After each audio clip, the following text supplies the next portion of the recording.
Ok, vamos lá. Hoje a gente vai desvendar uma daquelas histórias, sabe? Daquelas bem chocantes que rolam na internet e que envolvem um dos nomes mais famosos da história. Se prepara, que agora a gente vai separar o que é fato do que é pura ficção. Olha, é bem provável que quem navega por aí já tenha topado com isso em alguma rede social.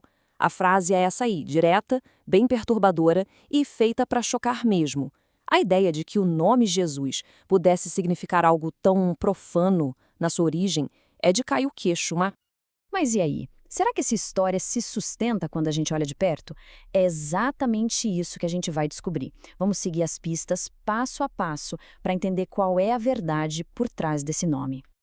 Então, para começar, a gente precisa deixar de lado todo esse barulho, toda essa confusão e seguir o rastro linguístico real. Todo nome tem uma história, uma jornada, e a gente vai rastrear a verdadeira viagem que esse nome fez através dos séculos. e olha só, o caminho é esse aqui. É bem claro, bem direto. O nome não brotou do nada em grego, entende? Ele começou lá no hebraico como Yeshua, passou pelo aramaico, que era a língua falada na região, aí foi adaptado para o grego como Jesus, depois para o latim como Jesus e finalmente chegou no português como Jesus. É uma progressão totalmente lógica e super bem documentada. Então, o ponto mais importante de todos é esse. A origem de tudo está no nome hebraico Yeshua. E esse nome vem de uma raiz de 3 letras: Yod, Shin, Ain. E na linguística, a raiz é tudo. É como se fosse o DNA da palavra, sabe? E o que essa raiz significa? Salvação. Simplesmente isso. O nome Yeshua quer dizer salvação, ou, numa forma um pouco mais completa, YHW, salva. E não existe nenhuma dúvida sobre isso entre os estudiosos de hebraico. O significado está totalmente ligado a essa ideia de resgate, de redenção. E a coisa fica ainda mais interessante. Olha só, Yeshua é, na verdade, uma forma mais curta de um nome mais antigo, Yehoshua, que a gente conhece como Josué. Sim, o mesmo Josué da Bíblia, aquele que sucedeu Moisés. Ou seja, o nome tem uma história longa e muito respeitada na tradição judaica, sempre ligado à liderança e à salvação. Ok, agora que a gente já afirmou qual é a verdade, vamos voltar para aquela história falsa e, bom, vamos desmontar ela, peça por peça, usando a própria linguística para isso. Chegou a hora de encarar a desinformação de frente. Então, vamos colocar lado a lado a mentira e a realidade. A alegação falsa diz que Jesus é uma junção de palavras em grego que tem um significado ruim. A realidade, que qualquer pessoa pode checar num dicionário de grego antigo, é que não existe absolutamente nenhuma conexão, nem no som, nem na estrutura, nem na origem. Zero. E essa tabela aqui, nossa, ela praticamente resolve a questão. Dá uma olhada nas palavras uma do lado da outra. Em hebraico temos Yeshua e para porco Shazir. Em grego, Jesus e para porco Shirus. Elas não se parecem num som parecido, não tem nada a ver, nem de longe. A alegação simplesmente não para em pé.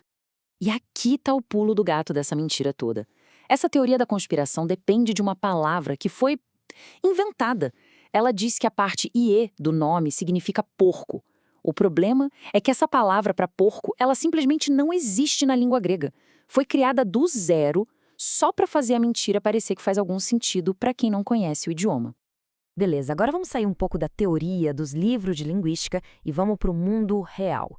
Vamos ver o que a arqueologia, o que as pedras e as escavações têm para nos dizer sobre isso. E o que a gente descobre é que a arqueologia, olha, ela não deixa dúvida nenhuma. Foram encontradas caixas de ossos do primeiro século com o nome Yeshua gravado. Nos manuscritos do Mar Morto, que são alguns dos textos judaicos mais antigos que existem, o nome aparece várias vezes. E até mesmo os judeus da antiguidade que falavam grego usavam a forma Jesus em suas sinagogas. O nome era comum, era respeitado e era totalmente judaico. E aí a gente chega num ponto de pura lógica que é impossível de ignorar. Pensa bem, para o povo judeu daquela época, o porco era considerado um animal impuro. A ideia de que uma família judia daria ao seu filho um nome que significasse porco é histórica e culturalmente absurda. Simplesmente não faz o menor sentido. Então fica a pergunta, né? Se todas as provas, todas mesmo, vão contra essa história, por que ela ainda existe? De onde ela veio? Para fechar essa análise, a gente precisa entender a origem e o porquê dessa desinformação se espalhar. Pois é, a verdade é que essa mentira toda não tem nada de antiga. Ela é bem recente. Nasceu ali nos cantos mais obscuros da internet, lá nos anos 90, com uma intenção bem clara: criar confusão e atacar crenças. E por que ela se espalha? Porque é chocante e choca as pessoas. Ela se aproveita que, convenhamos, quase ninguém estuda línguas antigas e acaba pegando carona no gosto que algumas pessoas têm por teorias da conspiração. E assim, depois de olhar a linguística, a história, a arqueologia, o veredito é um só. E é bem claro. O nome, na sua raiz hebraica, Yeshua, significa salvação. Ponto final. Então, vamos recapitular o que a gente viu de mais importante aqui? Primeiro, o nome vem de Yeshua, que significa salvação. Segundo, a ligação com o porco é zero, não existe nem linguística nem historicamente. Terceiro, a arqueologia prova que era um nome super comum e respeitado na época. E quarto, essa história de porco é uma invenção moderna e bem mal intencionada. No fim das contas, essa investigação toda sobre um nome acaba nos levando a uma reflexão muito maior sobre como a gente lida com a informação hoje em dia. Diante de uma história chocante que viraliza, ir atrás das fontes, das provas, do contexto, isso não é só um exercício intelectual.